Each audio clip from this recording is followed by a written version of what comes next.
Many college-age students find themselves unable to reasonably pay for college.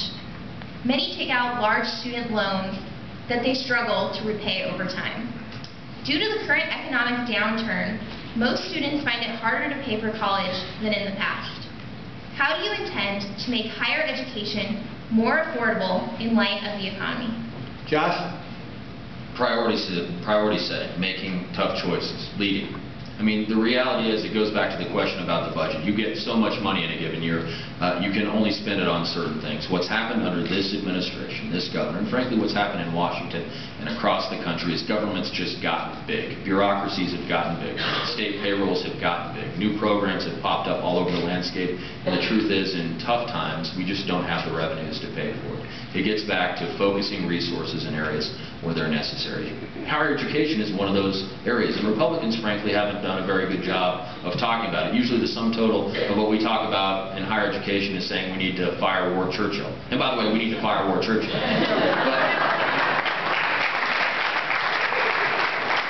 There is also an overriding public policy imperative that we invest in our higher education system, and so we need to spend more and make sure it's a priority.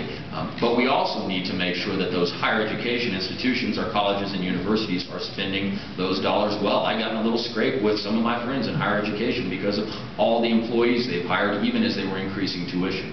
Let's invest in our institutions. Let's make sure they're world-class in the services they provide. Let's demand efficiency and results, which is a good education for the Chads and Samanthas of the world.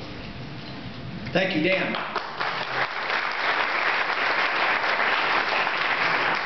Well, I'm going to stick out the sacrificial lamb. It's called Amendment 23.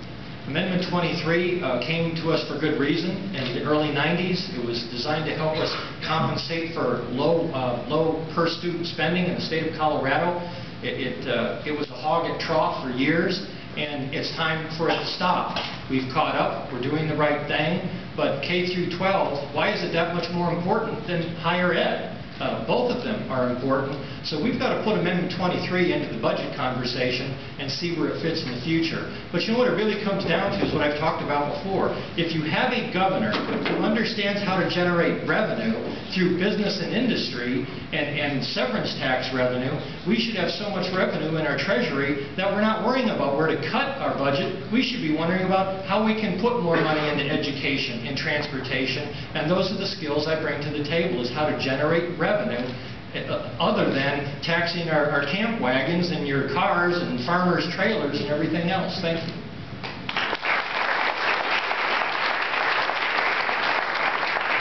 Scott. Yeah. Samantha, the spiral down of jobs, the job spiral downwards, claims many, many victims, and that includes being able to promise further assistance on your tuition, especially in the next couple of years.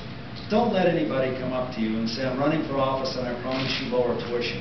The money's not out there now. The opportunity and the bargain that you get going to school is still a pretty good deal. I mean, I took student loan. I had to take a 25-year student loan. But I accepted that personal responsibility just the same as you accept that personal responsibility. Education is absolutely critical for us.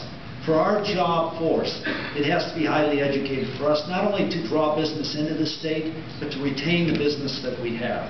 So it is a priority. But we've got Amendment 23. This is almost $1 billion deficit, out of balance with this state right now. And I just want to be real honest with you and straight. It isn't coming soon. I think you're still going to be able to afford it. I think it's still a good deal. And any way we can help, as soon as we can help, we'll be there, because we want our workforce highly educated.